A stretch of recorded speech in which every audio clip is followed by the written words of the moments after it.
أعوذ بالله من الشيطان الرجيم. بسم الله الرحمن الرحيم. الله لا إله إلا هو الحي القيوم لا تأخذه سنة ولا نوم له ما في السماوات وما في الأرض من ذا الذي يشفع عنده إلا بإذنه يعلم ما بين أيديهم وما خلفهم ولا يحيطون بشيء من علمه إلا بما شاء وسع كرسيه السماوات والأرض ولا يؤوده حفظهما وهو العلي العظيم. لا إكراه في الدين قد تبين الرشد من الغي فمن يكفر بالطاغوت ويؤمن بالله فقد استمسك بالعروة الوثقى لا انفصام لها والله سمیع علیم. ترجمہ: اللہ نہیں ہے کوئی معبود سوائے اس کے، زندہ ہے، قائم رہنے والا ہے، اس کو اونگ یا نیند پکڑ نہیں سکتی، اسی کی ملکیت میں ہے وہ تمام چیزیں جو آسمانوں میں اور زمینوں میں ہیں۔ نہیں ہے کوئی شخص جو اللہ رب العزت کے سامنے سفارش کر سکے مگر اس کی اجازت سے۔ وہ جانتا ہے جو اس کے آگے ہے اور پیچھے ہے، اور کوئی چیز اس کے علم کا احاطہ نہیں کر سکتی مگر اتنا ہی جتنا وہ چاہے۔ اس کی کرسی آسمان اور زمین کو وسیع ہے اور ان دونوں کی حفاظت اس کے لیے گراں نہیں ہے، اور وہ بلند عظمت والا ہے۔ دین کے اندر کوئی زور زبردستی نہیں ہے۔ تحقیق کہ ہدایت گمراہی سے واضح ہو چکی ہے، بس جو شخص طاغوت کا انکار کرے اور اللہ پر ایمان لائے پھر وہ بٹی ہوئی رسی کو مضبوطی سے پکڑ لے، لانفصام لہا، وہ اس سے جدا نہ ہو، اور اللہ رب العزت سننے والا جاننے والا ہے۔ ابھی آپ حضرات کے سامنے دو آیت شریفہ پڑھی گئی۔ پہلی آیت جسے ہم سب لوگ آیت الکرسی کے نام سے جانتے ہیں، قرآن مقدس کی بڑی اہم آیتوں میں آیت الکرسی کا شمار ہوتا ہے، اور آیت الکرسی کے فضائل بھی بہت زیادہ ہیں۔ روایتوں کے اندر آتا ہے کہ جس گھر کے اندر آیت الکرسی پڑھی جاتی ہے تو وہاں سے شیاطین نکل جاتے ہیں۔ اسی طریقے پر ایک روایت آپ حضرات بارہا سنتے ہوں گے منتخب احادیث میں کہ جو شخص ہر فرض نماز کے بعد آیت الکرسی پڑھتا ہے جنت میں داخل ہونے سے اسے کوئی چیز نہیں روک سکتی سوائے موت کے۔ مطلب یہ ہے کہ اس کو موت آئے گی تو اللہ تبارک و تعالیٰ اسے فوراً جنت میں داخل فرما دیں گے۔ وہ یہ ایک بڑی فضیلت ہے آیت الکرسی کی، اس لیے انسان کو چاہیے کہ ہر نماز کے بعد آیت الکرسی کا کم از کم اہتمام کرے۔ عام طور پر اس میں لوگ یہ سوچتے ہیں کہ ہر فرض نماز کے بعد فوراً ہی پڑھ لینا، یا پھر لوگ یہ سوچتے ہیں کہ امام صاحب نے تو پڑھا ہی نہیں، اور انہوں نے دعا کے لیے ہاتھ اٹھا دیا۔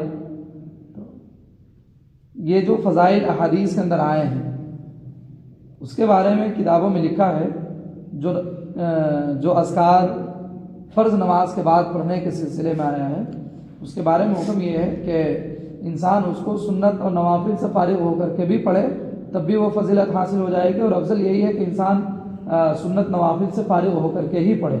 اس کی وجہ یہ ہے کہ فرض نماز اور سنتوں کے درمیان بہت زیادہ فاصلہ نہیں ہونا چاہیے، ہے نا۔ تو اگر انسان جو اذکار فرض نمازوں کے بعد پڑھنے کے بارے میں آئے ہیں اگر ان تمام اذکار کو پڑھنے میں لگ جائے تو فرض نماز کے درمیان اور سنتوں کے درمیان ایک لمبا فاصلہ ہونے کا اندیشہ رہتا ہے۔ اس لیے فقہا نے لکھا ہے کہ انسان اس کو سنت اور نوافل سے فارغ ہو کر کے بھی پڑھے تب بھی کوئی دقت نہیں ہے۔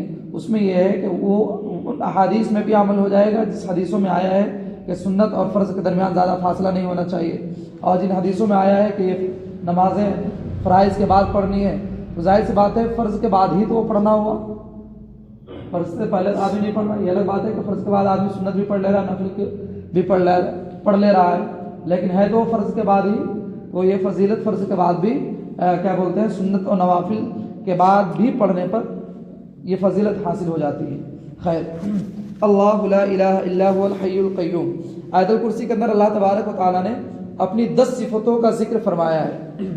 سب سے پہلی صفت اللہ تبارک و تعالیٰ کی وحدانیت، اللہ تبارک و تعالیٰ کی یکتائی، لا الہ الا ہو، نہیں ہے کوئی معبود سوائے اللہ کے، عبادت کے لائق صرف اللہ تبارک و تعالیٰ کی ذات ہے، اس کے علاوہ کوئی بھی ذات عبادت کے لائق نہیں ہے، کسی کی عبادت اور نہیں کی جا سکتی سوائے اللہ تبارک و تعالیٰ کے۔ الحی زندہ ہے، القیوم تھامنے والا ہے، مطلب یہ کہ اللہ تبارک آگے آ رہا ہے کہ لہو ما فی السماوات و ما فی الارض، کہ اللہ تبارک و تعالیٰ کی ہی ساری ملکیتیں، جو کچھ آسمانوں میں ہے یا جو کچھ زمینوں میں ہے، بلکہ آسمان زمین اور آسمان سے اوپر زمین کے نیچے اور آسمان اور زمین کے درمیان جتنی بھی چیزیں ہیں تمام چیزوں پر وہ ملکیت اللہ تبارک و تعالیٰ کی ہے، اور اس پورے نظام کو چونکہ اللہ تبارک و تعالیٰ چلا رہے ہیں۔ اللہ فرما رہے ہیں کہ القیوم، اللہ رب العزت زندہ بھی ہیں اور قیوم بھی ہیں، ان تمام چیزوں کو تھامنے والے ہیں۔ تھامنے سے مراد یہ ہے کہ ان تمام چیزوں کو قرار دیے ہوئے ہیں۔ جیسے کوئی آدمی کہیں پر کوئی چیز لٹکاتا ہے تو اس پہ کل ڈالتا ہے، وہ کل جو ہے نا اس کو گرنے سے روکے ہوا ہے، گویا اس کو تھامے ہوا ہے، پکڑے ہوا ہے۔ اللہ تبارک و تعالیٰ بھی اس پورے نظام کو اسی انداز پر تھامے ہوئے ہیں۔ اگر آپ اس کو اس انداز سے سمجھنا چاہیں کہ ایک انسان ڈرائیونگ کر رہا ہے، ٹھیک ہے، تو اسٹیئرنگ جو ہے ڈرائیور کے ہاتھ پر ہوتی ہے، بہت زیادہ اس کو کرنے کی ضرورت نہیں پڑتی، ایک ہاتھ سے بھی اگر وہ اچھا ایکسپیرینس ڈرائیور ہے تو 4 ویلر کو یوں ہی گھماتا ہے تب بھی کام چل جائے گا۔ یہ الگ بات ہے کہ بھیڑ بھاڑ کا زمانہ ہے یا کہیں ٹرننگ وغیرہ ہو تو دونوں ہاتھوں کی ضرورت پڑتی ہے، لیکن خیر اس کو اسٹیئرنگ پر ہاتھ ایک رکھنا ہی پڑتا ہے، تھوڑی ہی ہلکی ہی صحیح لیکن رکھنا پڑتا ہے۔ اگر انسان مستقل اس کو چھوڑ دے اسٹیئرنگ کو اور سوچے کہ گاڑی یوں ہی چلتے رہے تو انسان کہیں کہیں پہنچ جائے گا۔ ایسا ہی ہوتا ہے نا، بہت زیادہ طاقت لگا کر کے پکڑنے کی تو ضرورت نہیں پڑتی ہے، ہلکا بھی انسان پکڑتا ہے تو کام چل جاتا ہے۔ گویا کہ انسان کا ہاتھ اگر اسٹیئرنگ پر پڑا ہوا ہے نا، انسان اس کو تھامے ہوا ہے ہلکا بھی، تو گاڑی چل سکتی ہے، ماہر ڈرائیور ہے، ہم جیسے لوگوں کے لیے نہیں۔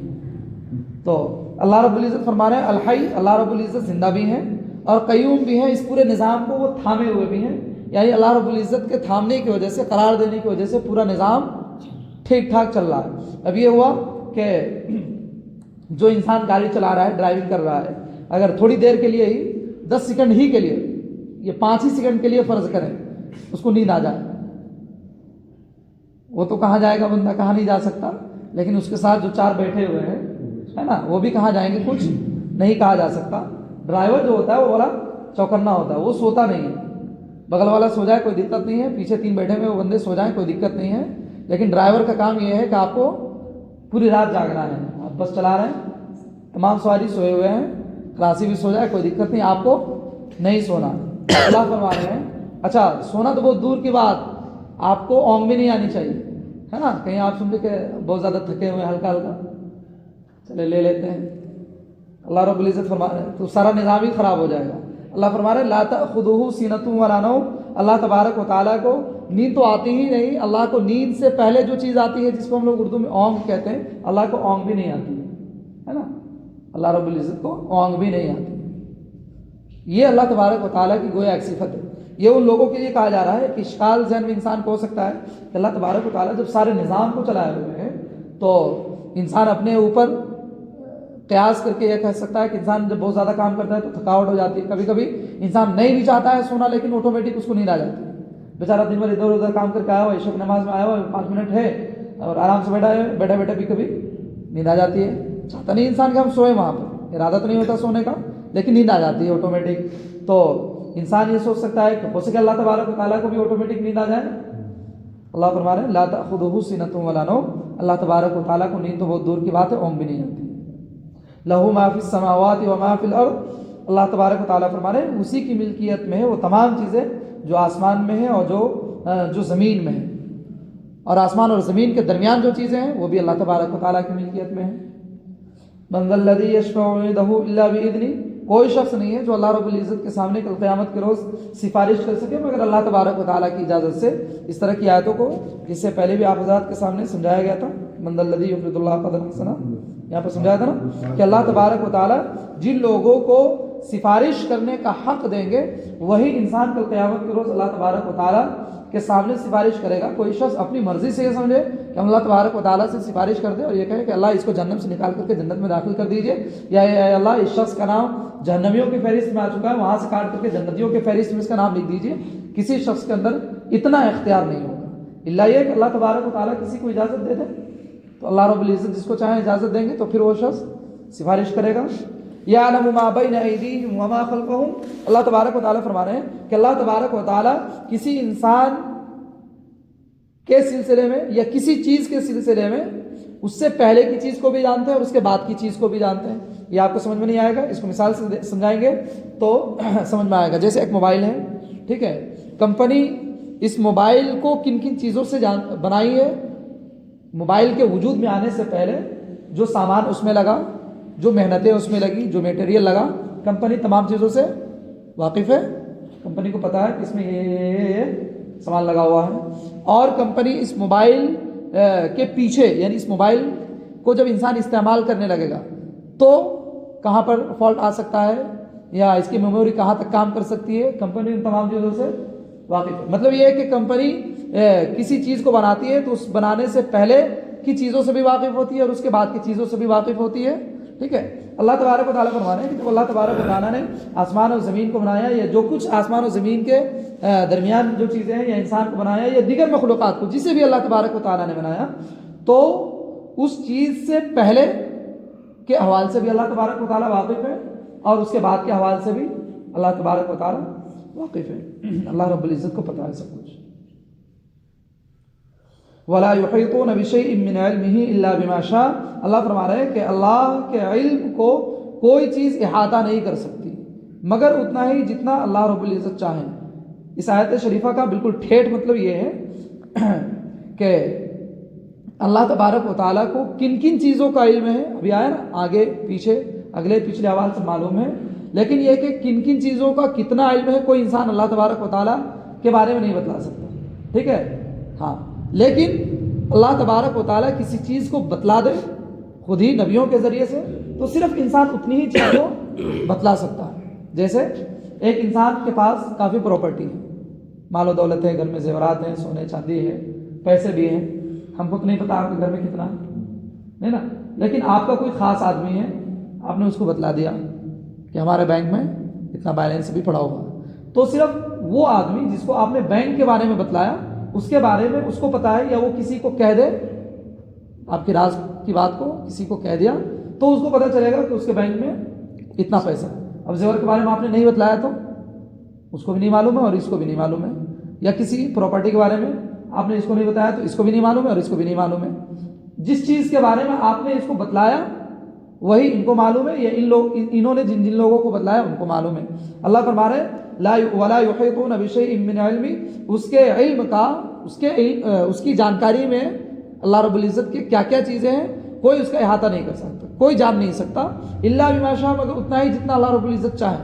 مطلب یہ کہ جتنا علم اللہ تبارک و تعالیٰ نے کسی کو دے دیا، ٹھیک ہے، ہاں نبیوں کو دے دیا، یا اب نہیں کسی بندے کو بھی اللہ تبارک و تعالیٰ علم دے رہے ہیں، ہے نا. جتنی جانکاری اللہ تبارک و تعالیٰ نے کسی انسان کو دے دیا بس انسان اتنا ہی جان سکتا ہے، اس سے زیادہ انسان نہیں جان سکتا. وسع کرسیہ السماوات والارض، اللہ تبارک و تعالیٰ کی کرسی آسمان اور زمین کو وسیع ہے، پھیلی ہوئی ہے. اس کا کیا مطلب ہے؟ ویسے تو یہ آیت شریفہ متشابہات میں سے ہے. اب آپ کہیں گے کہ متشابہات کیا چیز ہے؟ اچھا نہیں بتلایا، وہ آیا بھی نہیں. سورہ آل عمران میں 2 طرح کی آیتیں ہیں قرآن مقدس کے اندر. ایک آیت تو وہ ہے جس کا معنی مطلب انسان کو معلوم ہے. اچھا ہاں بتلایا آپ لوگوں کو اس کے بارے میں، الف لام میم میں بتلایا تھا 2-2.5 سال قبل، ذہن سے نکل گیا ہوگا. ایک تو وہ آیت شریفہ ہے جس کا معنی مطلب انسان کو معلوم ہے، اللہ تبارک و تعالیٰ نے اس کا علم نبیوں کو دیا، نبیوں نے اپنی امت کو دیا، لوگوں کو معلوم ہے. جیسے مستقل آپ جو تفسیر پڑھ رہے ہیں، ہے نا، ترجمہ معلوم ہے، اس کا مطلب معلوم ہے، علماء کرام بیانات کر رہے ہیں، انسان کو معلوم ہے. کچھ آیتیں وہ ہیں جس کا انسان صرف ترجمہ کر سکتا ہے، ترجمہ بتا سکتا ہے. اس آیت کا جو مفہوم ہے، جو اوریجنل مطلب ہو سکتا ہے، وہ انسان نہیں بتلا سکتا. کیوں نہیں بتلا سکتا؟ اس لیے کہ نبیوں نے اس کا علم امت کو دیا نہیں. اب اللہ تبارک و تعالیٰ نے نبیوں کو اس کا علم دیا یا نہیں دیا، اس میں اختلاف ہے. لوگوں کا کہنا ہے کہ اللہ تبارک و تعالیٰ نے نبیوں کو اس کا علم دیا ہوگا لیکن منع کر دیا ہوگا کہ بھائی آپ کو بتانا نہیں ہے، تو نبیوں نے اپنی امت کو نہیں بتلایا. تو یہ جو آیت شریفہ ہے وسیع کرسیہ السماوات، ہاں اس طرح کی آیتوں کو متشابہات کہا جاتا ہے. کیا؟ متشابہات. متشابہات کے بارے میں اسلام کا حکم یہ ہے، قرآنی تعلیمات یہ ہے کہ انسان کو متشابہات والی آیتوں کے چکر میں نہیں پڑنا کہ ہمیں اس کا مطلب معلوم کر کے ہی رہنا نہ، کچھ تو مطلب ہوگا ہی، خواہ اس کے چکر میں پڑا ہوا. جیسے الف لام میم متشابہات میں سے ہے، یاسین طٰ قاف والقرآن المجید، الف لام میم را، یہ سب کیا ہے؟ متشابہات میں سے ہے. اس کا کیا مطلب ہے؟ اللہ تبارک و تعالیٰ نے ہمیں نہیں بتلایا، یہ امت آپ صلی اللہ علیہ وسلم کو بتایا ہوگا تو منع کر دیا ہوگا بتانے سے، آپ صلی اللہ علیہ وسلم نے نہیں بتایا تو ہمیں بھی معلوم نہیں ہے. اس کو کیا بولتے ہیں؟ متشابہات. اسی طریقے پر یہ آیت شریفہ وسیع کرسیہ السماوات والارض، اللہ تبارک و تعالیٰ کی جو کرسی ہے آسمان و زمین کو پھیلی ہوئی ہے، اس کا کیا مطلب ہے ہمیں نہیں معلوم. بس ہمیں معلوم اتنا ہے، بس ہمیں اتنا اعتقاد رکھنا ہے، اتنا ایمان رکھنا ہے کہ اللہ تبارک و تعالیٰ کی جو کرسی ہے، ٹھیک ہے، وہ آسمان و زمین پر پھیلی ہوئی ہے. اس کو مثال سے ویسے سمجھانے کی کوشش کی گئی ہے جیسے ایک پوری مسجد ہے، ٹھیک ہے. اس کو اس انداز سے حدیث شریف میں سمجھایا گیا ہے کہ ایک بڑا میدان ہے، ٹھیک ہے، ایک بڑا میدان، اس بڑا میدان میں کوئی آدمی ایک انگلی رکھ دے اسے، ٹھیک ہے، تو بظاہر تو چھوٹا سا ہوگا، ایسے آدمی یوں ہی رکھ دے تو کتنا ایریا لیا؟ یہ اتنا ہی ایریا لیا اور میدان کافی بڑا ہے. اللہ تبارک و تعالیٰ یہ کہنا چاہ رہے ہیں کہ اللہ تبارک و تعالیٰ کی جو کرسی ہے بڑی، ٹھیک ہے، اس میں یہ آسمان و زمین اگر اتنا ہی ہے جتنا آدمی ایک بڑے میدان میں ایسے کر دے تو جتنا ایریا یہ لے سکتا ہے، ویسے ہی اللہ تبارک و تعالیٰ کی کرسی کے مقابلے میں آسمان و زمین، اور آسمان و زمین میں جو کچھ چیزیں ہیں وہ اتنا ہی ایریا لیے ہوئے جتنا آدمی ایسے کرے. تو سمجھ رہے ہیں؟ وَلَا يَؤُودُهُ حِفْظُهُمَا. اب کسی کے ذہن میں یہ اشکال ہو سکتا ہے کہ بھائی اللہ تبارک و تعالیٰ کی کرسی آسمان و زمین کو پھیلی ہوئی ہے، اللہ تبارک و تعالیٰ کو اتنا علم ہے، اللہ تبارک و تعالیٰ نے بغیر پیلر کے اتنا آسمان کو کھڑا کر رکھا ہے، تو ان سب چیزوں کو سنبھالنے کے لیے اللہ تبارک و تعالیٰ کو ہو سکے دقت آ رہی ہوگی. کسی کے ذہن میں بات آ سکتی ہے. اللہ رب العزت نے پہلے ہی واضح کر دیا وَلَا يَؤُودُهُ حِفْظُهُمَا، ان دونوں کی حفاظت اللہ کے لیے کوئی مشکل نہیں ہے، کوئی گراں نہیں ہے نا. انسان اپنے سوچ کے اعتبار سے سوچ سکتا ہے نا، انسان اپنے سوچ کے اعتبار سے سوچ رہا ہے کہ ہمارے لیے بہت مشکل کام ہے، لیکن اللہ تبارک و تعالیٰ کے لیے کوئی مشکل نہیں ہے. اس کو سمجھانے کے لیے اس انداز سے سمجھیے. ایک چھوٹی سی چوٹی ہے، ٹھیک ہے، وہ چینی کا جو ایک ٹکڑا ہوتا ہے نا چھوٹا سا، اس چینی کے ٹکڑے کو دیوار پہ چڑھانا چاہے تو کتنا اس کو بھاری محسوس ہوگا، مشقت اٹھانی پڑتی ہے، چوٹی کو پڑتی ہے نا. لیکن ایک انسان اس چوٹی کو ایسے اٹھایا ہے، ایک وہ جو چینی کا جو دانہ ہے یوں اٹھا کے اس کو کہیں بھی پھینک سکتا ہے، اس کے لیے کوئی مشکل ہے؟ چوٹی اپنے لیے اس کو بہت بھاری سمجھ رہی ہے، چوٹی اس کو اپنے لیے بہت بھاری سمجھ رہی ہے، اس کو اٹھانا واقعی بہت دشوار ہو رہا. کسی طرح وہ بیچاری اس کو ڈھکیل کر کے وہ اپنے سوراخ تک لے جا رہی ہے، پھر اس کو کھا رہی ہے. انسان کے لیے تو وہ مشکل نہیں ہے. تو اسی طریقے پر ایک انسان، ہم لوگ اپنے اعتبار سے کسی چیز کو بڑا سمجھ رہے ہیں، آسمان اور زمین کو اٹھانا، اس کی حفاظت کرنا کہ کیسے بھائی یہ آسمان ٹکا ہوا ہے بغیر ستون کے، تو یہ ہمارے اعتبار سے تو مشکل ہے، اللہ تبارک و تعالیٰ کے اعتبار سے یہ چیز مشکل نہیں ہے. سمجھ رہے ہیں نا؟ یہ ہم نے مثال سے یوں ہی سمجھانے کی کوشش کی، بات سمجھ میں آ جائے. وَهُوَ الْعَلِيُّ الْعَظِيمُ، اللہ تبارک و تعالیٰ نے کہہ دیا کہ یہ جو صفات ابھی آپ نے پڑھا آیت الکرسی کے اندر اللہ تبارک و تعالیٰ کے سلسلے میں کہ وہ حی ہے، اس کے علاوہ کوئی معبود نہیں، وہ تمام چیزوں کو تھامنے والا ہے، اس کو اونگ نہیں آتی، نیند نہیں آتی، آسمان و زمین کی ملکیت اسی کی ہے، اس کے سامنے کوئی سفارش نہیں کر سکتا ہے نا، اگلے پچھلے تمام احوال سے وہ واقف ہے، اس کی کرسی آسمان و زمین کو وسیع ہے، آسمان و زمین کی حفاظت اس کے لیے کوئی گراں نہیں ہے. اللہ فرما رہے ہیں کہ یہ وہی ذات ہے العالی جو بلند ہے، عظمت والا ہے، العظیم اور بڑی عظیم الشان ذات ہے. اس آیت شریفہ میں اللہ تبارک و تعالیٰ یہ فرما رہے ہیں کہ لا اکراہ فی الدین، دین کے اندر کوئی زور زبردستی نہیں ہے. اس آیت شریفہ کا صحیح مطلب کیا ہے؟ لوگ اس کا غلط مطلب بھی بیان کرتے ہیں، اور آج کے زمانے میں ہندوستان میں لوگ اس کا تو کچھ زیادہ ہی غلط مطلب بیان کرنے کی کوشش کرتے ہیں کہ دین کے اندر کوئی زبردستی نہیں ہے. مطلب یہ ہے کہ آپ کو نماز پڑھنا ہے تو پڑھیے, نہیں پڑھنا ہے تو مت پڑھیے. آپ کو داڑھی رکھنا ہے تو رکھیے, نہیں رکھنا ہے تو مت رکھیے. آپ کو اسلامی طریقے کے مطابق شادی کرنا ہے تو کریے, نہیں کرنا ہے تو مت کریے. دین میں کوئی زور زبردستی نہیں ہے. آدمی یہی سمجھتا ہے. مطلب یہ ہے کہ من مرضی ہے, یہ سمجھانے کی کوشش ہوتی ہے نا. اس کا یہ مطلب نہیں ہے. اس کا صحیح مطلب یہ ہے کہ دین کے اندر داخل ہونے میں اور اسلام کو قبول کرنے میں کوئی زور زبردستی نہیں ہے. سمجھ رہے ہیں؟